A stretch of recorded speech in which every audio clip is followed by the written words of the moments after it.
대법원 2025년 12월 11일자 2025모 3144 결정 사건명 잠정조치 연장 결정에 대한 재항고 1.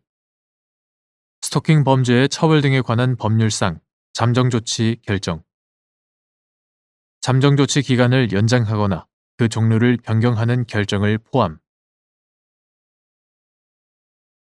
스토킹 범죄의 처벌 등에 관한 법률상 잠정조치 결정에 대한 항고에 원심 법원의 항고 기각 결정에 관한 형사소송법 제407조가 준용되는지 여부, 소극 및 이때 항고장을 제출받은 원심 법원이 취해야 할 조치 스토킹 범죄의 처벌 등에 관한 법률 이하 스토킹 처벌법이라 한다. 스토킹 처벌법에 따르면 법원은 스토킹 범죄의 원활한 조사, 심리 또는 피해자 보호를 위하여 필요하다고 인정하는 경우에는 결정으로 스토킹 행위자에게 잠정 조치를 할 수 있고 제9조 제1항 정당한 이유가 있다고 인정하는 경우에는 결정으로 해당 잠정 조치의 취소, 기간의 연장 또는 그 종류의 변경을 할 수 있다. 제11조 제3항 잠정조치 결정 잠정조치 기간을 연장하거나 그 종류를 변경하는 결정을 포함한다. 이와 같다. 잠정조치 결정에 영향을 미친 법령의 위반이 있거나 중대한 사실의 오인이 있는 경우 또는 그 결정이 현저히 부당한 경우에는 검사, 스토킹 행위자 또는 그 법정 대리인이 항고할 수 있고 제12조 제1항 항고는 그 결정을 고지받은 날부터 7일 이내에 하여야 한다. 제12조 제2항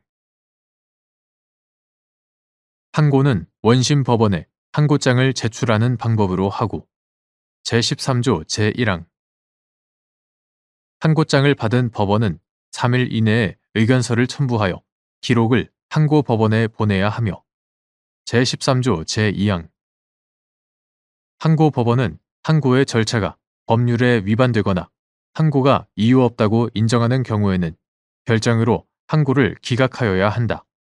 제14조 제1항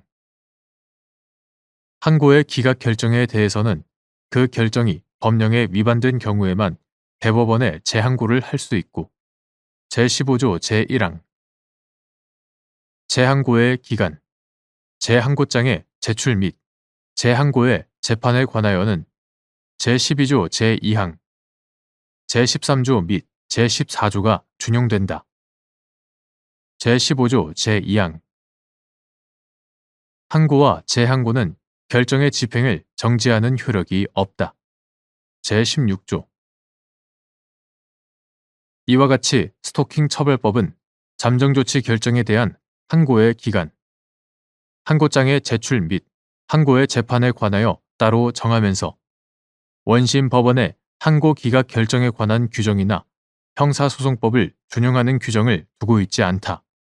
따라서 잠정조치 결정에 대한 항고에 원심 법원의 항고 기각 결정에 관한 형사소송법 제407조는 준용될 여지가 없으므로 항고장을 제출받은 원심 법원은 항고의 절차가 법률에 위반되는지 여부를 가리지 않고 3일 이내에 의견서를 첨부하여 기록을 항고 법원에 보내야 하고 항고 기간이 지난 후에 항고장을 제출하는 등 항고의 절차가 법률에 위반된다는 이유로 결정으로 항고를 기각할 수는 없으며 재항고의 경우에도 마찬가지이다.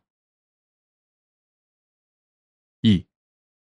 항고의 체기가 법률상의 방식에 위배되거나 항고권 소멸 후인 것이 명백하여 제1심 법원이 형사소송법 제407조 제1항에 의하여 하는 항고 기각 결정에 대한 불복이 형사소송법 제407조 제2항에 따른 즉시 항고인지 여부, 적극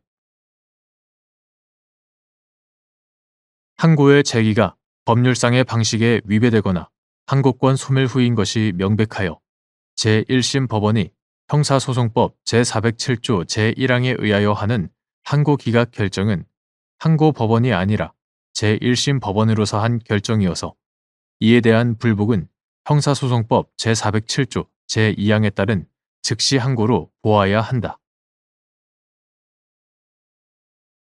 3.